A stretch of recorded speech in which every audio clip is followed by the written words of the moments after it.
Buildable Treasure has had many bosses throughout its history, and the boss rush from Calamity is an event where you fight every boss available and in which are mostly buffed to endgame level. Progress from first to last boss between summons and defeats. Originally this was just supposed to be a sky filter just to look cool, but it would be boring to keep sky filter for such an event that involves the system of back-to-back boss fights. So, since this video did pretty well, unfortunately not as I had hoped, I shall be making the boss rush functional.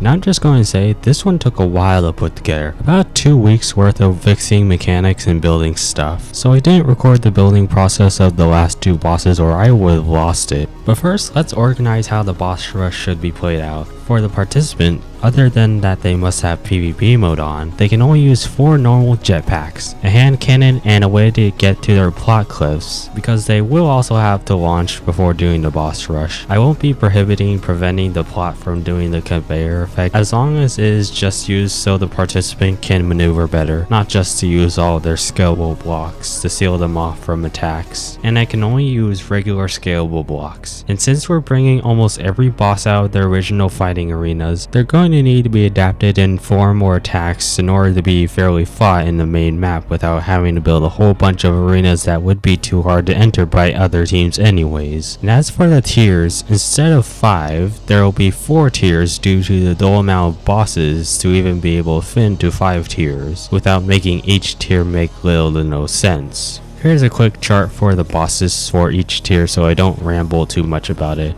Now let's see how this will play out.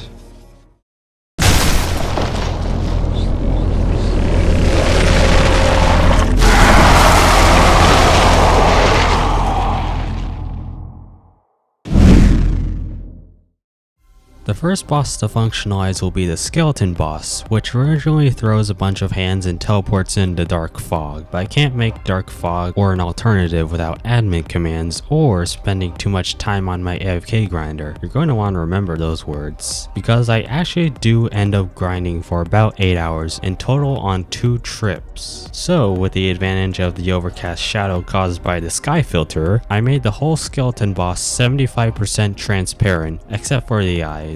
And instead of teleporting, I allowed the skeleton boss to move on wheels at 200 speed with a bunch of spike blocks all over the thing. Fun fact, spike blocks are the size of regular wood blocks, or any other scalable block for that matter, but are placed lower than a regular block would be by 0.05 studs. Still waiting for that long-awaited 0.001 update to come. Other than adding random boxing gloves, for the hands, instead of throwing them on the ground where it can be easily dodged with the jetpacks, I made 4 hands to knock out participants in the sky with cannons that go in several directions. And for the first time since I discovered this, I utilized the number pad for the binding, since the number pad works as a bindable area for when your keyboard has too many things binded without equipping any tools, which starts to be very handy later on. And as for steering this thing, I will be using the tether drone technique, but as I discovered, the heavier end of the rope will have more control over rotation than the other. So I put a bunch of gold on this wheel before placing down the rope block so the weight of the metal on the skeleton boss doesn't put the steering wheel out of a job. I am Jim the Skeleton and you can't prove me otherwise. First test ride. Hold on. Well, that's not going to be quick enough. Guess I need to make the wheel heavier. Oh, it's the freaking torque. But now I have a new issue. I can steer, but the fixed position of the rope is preventing the wheels from making contact with the ground. So I temporarily put a piston on the main platform, and that actually showed me the issue. But other than that, the skeleton boss moves just wonderfully and attacks the way I hoped for it to. But before applying the rope fix, I decided to incorporate a hidden dash system underground to make this ephemerally faster when necessary, with a setup switch to prevent this from breaking. Participants aren't going to see this anyway, so this is fine. Now I applied that fix to the main platform, which is found to collapse soon with the null zone update. Test 2 goes as planned, with dashing being broken. But other than that, the skeleton boss is now the first boss of the boss rush to be functional.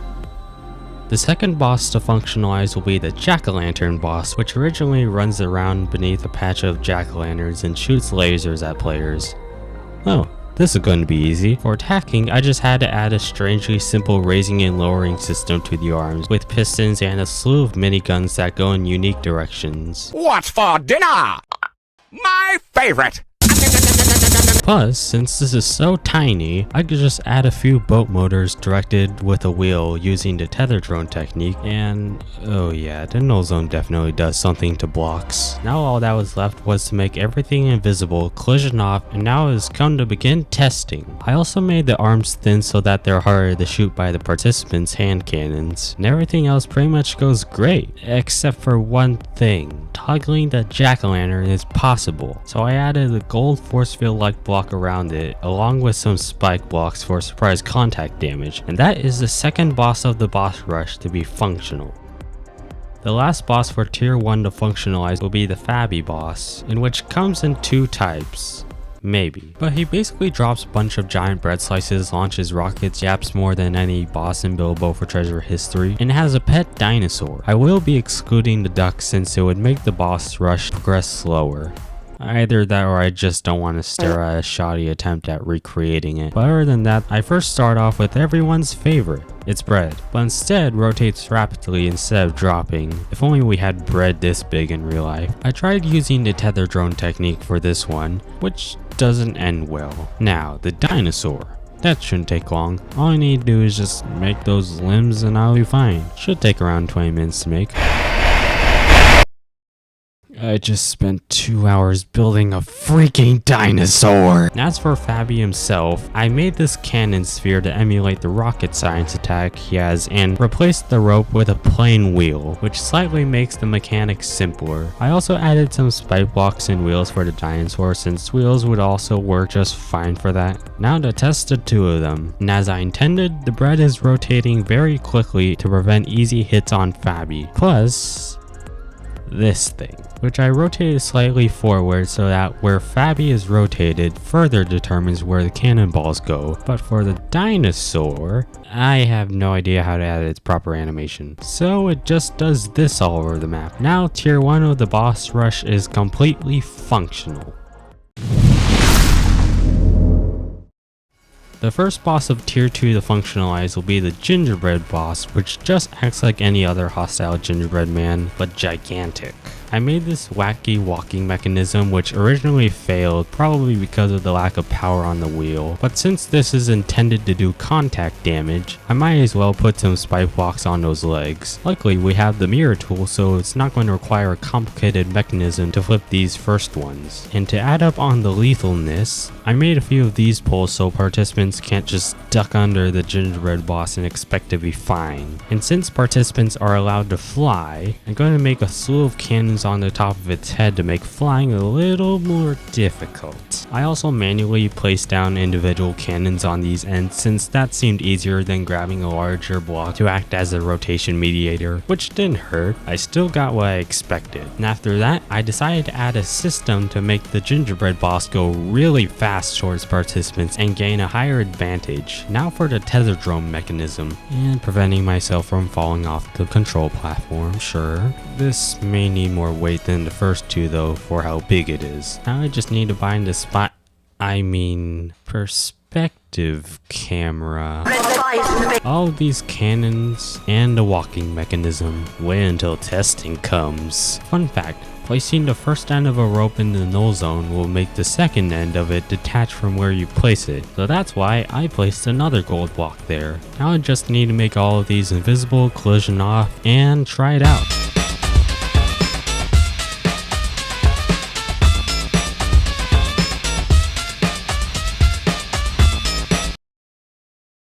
Well, heck. Test 2? Nope, it's still unstable. Wait, some of the wheels are bending and going out of the map. Hopefully the walking mechanism is not the cause. And after that, the first dilemma of the functionalizing process of a few others begins. I then thought that the issue was that the wheels keep going off of rotation, so I decided to reinforce the outer wheels with a rope connected to a fixed hinge on the main platform. And test number 3 still fails expectations, unfortunately. Noobs and Bilbo. Wow. Now here's my second solution towards fixing the walking issue. Since there may have been some weight offset with where I placed the first mechanism, I decided to make a more complicated version but center weight, which wasn't as hard as the last solution I tried until something, which drained a lot of my brain power. Test number 4 goes strangely. Yeah, even us humans don't do the splits this way. One linkage mechanism failure later. I don't care what you say about me at this point. I spent too long on this freaky walking mechanism. A whole hour and a half to be specific. But I still reserved a space for its potential return, and discovered that 50 speed works perfectly for this darn thing. Now this walks and attacks as it should. So I count the Gingerbread boss as the first boss functionalized for tier 2. The second and last boss to functionalize for tier 2 will be, you know this one, you can even cheese the original one, the dragon, which I count as part of the boss rush for how it is treated as a quest entity, which originally shoots a bunch of fire and grabs people, but grabbing could break the dragon if used the wrong way, so no grabbing. But I first start off with the attacks in which I cannot inflict fire, but doesn't mean I can't emulate the effect. The first attack will start as a barrage of cannons in the form of a... Oh, well, I'll just buy more cannons. Now, as I was saying, I need to go grinding for some more cannons. 2 hours later.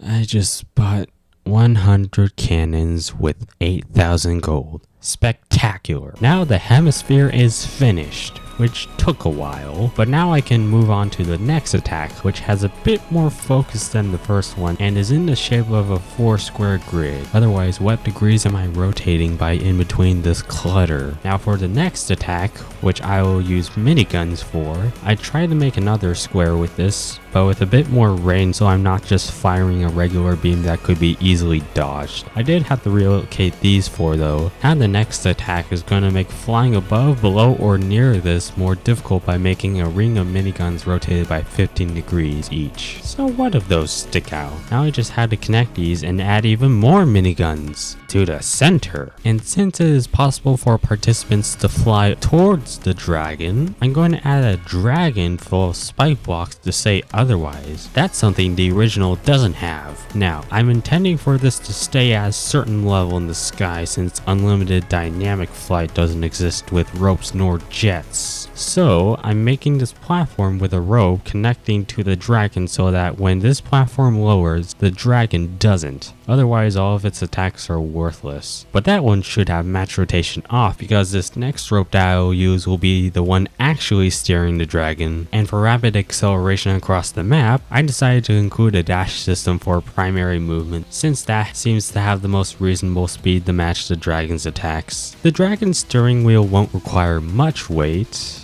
right? Strangely enough, this doesn't require an additional block to hold the end of this rope since it is already connected to this pole. And as for binding, bloody heck.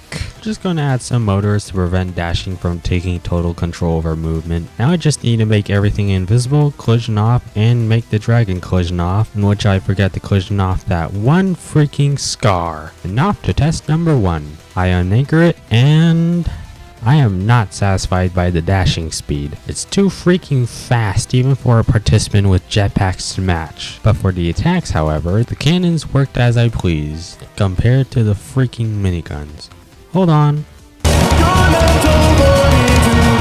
So, I rotated the dashing mechanism down by 75 degrees, and that ended up making the dash saliently slower, which makes this a lot more fair towards participants. Plus, I discovered that the last things that had collision on were the camera and that one scar made of one block. And as for the attacks, I just had to push the miniguns forward, and that makes those attacks not worthless. Now tier 2 of the boss rush is completely functional.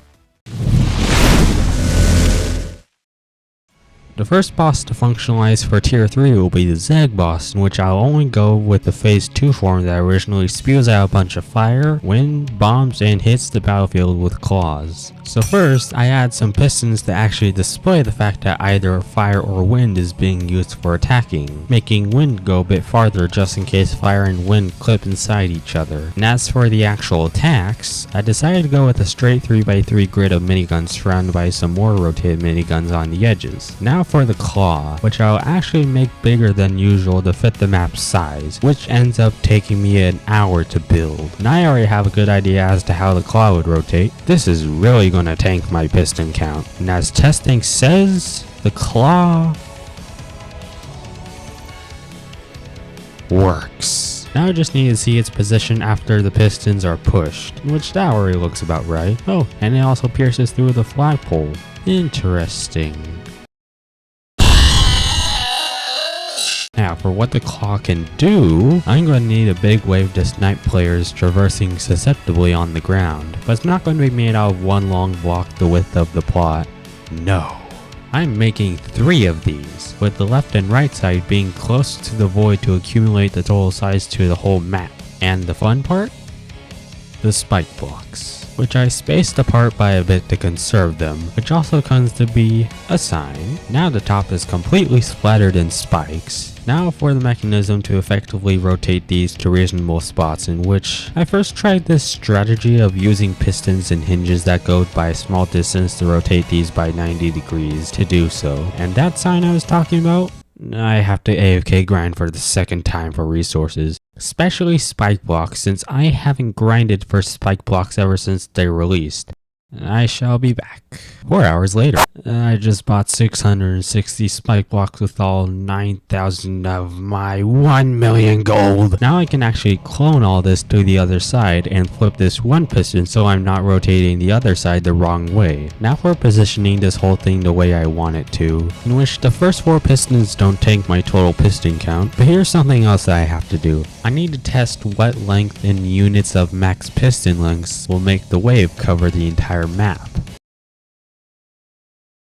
Oh, I need to use plastic. Okay. So clearly 861 doesn't do the task needed. So I need to go higher to 1008 studs. Ah, crap. 987 studs. 987 it is. But before I place the pistons, if I divide 987 studs by 10.5 studs, I require 94 pistons to reach that length. Yes, I can tell you just got bored of hearing me speak about math, but in my defense, here. And even though I accidentally reached 100 pistons, I'm going to stick to that anyways because it still covers the whole map, just more assuringly. I just now forgot that that was for the Zeg boss. Now, for steering, I'm going to place a few wheels together in the basic turret fashion. What if I told you, doing that does not end well? Haha, silly cannonball, go bye-bye. And to make sure players can't just go on the claw, I'm going to put some of this down, even though it'll be collision off. Now I just need to bind the bindables to the controller chair, make everything invisible and collision off, and 10 consecutive moments of the Zeg boss freaking out later. I spent 2 hours just to prevent the Zeg boss from freaking the heck out and made the wind attack actually something and not just be spooker. And yeah, I lost a lot of energy trying to fix the Zeg boss, but it can do this with the claw, which took 3 mechanisms to solve for it to cover the entire map. Now the Zeg boss is completely functional. The last boss to functionalize for tier 3 will be the Nutcracker boss, which originally just stands there menacingly and screams and jumps occasionally. And so far, I just added a bunch of miniguns to make being in a certain spot or two near this less welcoming, along with some front wheels for the rotation of the limbs. But we're missing one thing: the sniper. And for that, I'm going to make a giant sniper instead of many small ones so that there isn't too much lag from the several parts, even with the existence of this. Why does this look like a spaceship? Now with the gun finished, I have a limited range of things I can put for firing, so no spike blocks. But I'm going to use a whole slew of miniguns and cannons. I may have to AFK grind for the 3rd time from this. And until I find out how to smoothly point this up and down, I just use the regular back wheel to rotate this where I wish. I later found out that during the production of the egg boss that I could use a front wheel upside down to smoothly go up and down. But I was really losing it during that time, so I really sucked that up. And I forgot to add pistons here instead of scaled rods. Yeah. This is where we laugh. Now I just need to bind all of these miniguns and this gun to the controller chair, but before doing anything wacky like that, I'm going to test rotating the arms and body, and yeah, I only need to rotate the right wheels by a smooth 180, no problem. So after watching the right arm freak out, I've been able to make the gun work as well, so there's definitely going to be shooting with this. Haha! And as for the laughing pose, works exactly as I saw it from the 2020 event. I'm not going to make the mouth move though, probably, but now that's the entirety of Tier 3 functional.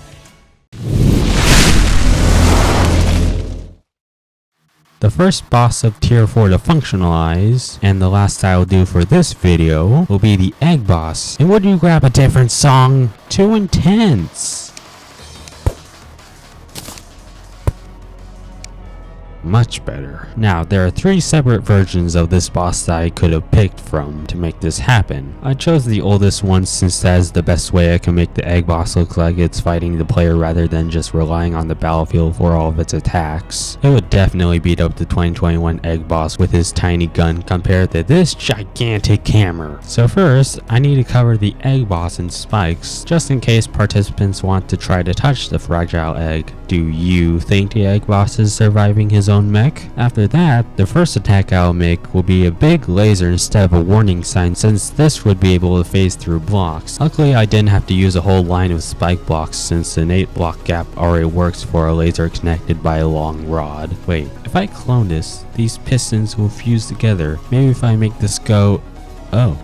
That'll do the same regardless. Until I realized that I could just clone it like this, but since I switched the setup from the next layer to the other side, they will not collide. Now I just have to clone this up several times and see how far this goes. Another boring math equation later. So this stretches over by more than 346.5 studs. That's a lot, but I have room for more. About less than double should work to avoid contact with the Nutcracker's gun. Now, since I previously thought that removing this would make sense, and now that I see that as stupidity, I finally decided to make that firework pack to make room for another attack. But now that the main body of it is finished, the fireworks, I need to replicate those in the best way possible, which ends up taking me a while to figure out what serves as good rotations and does not end up destroying the entire model, after approximating it taking up 10 plastic blocks worth of shape. Well, that took me 10 minutes for 19 blocks worth of shape.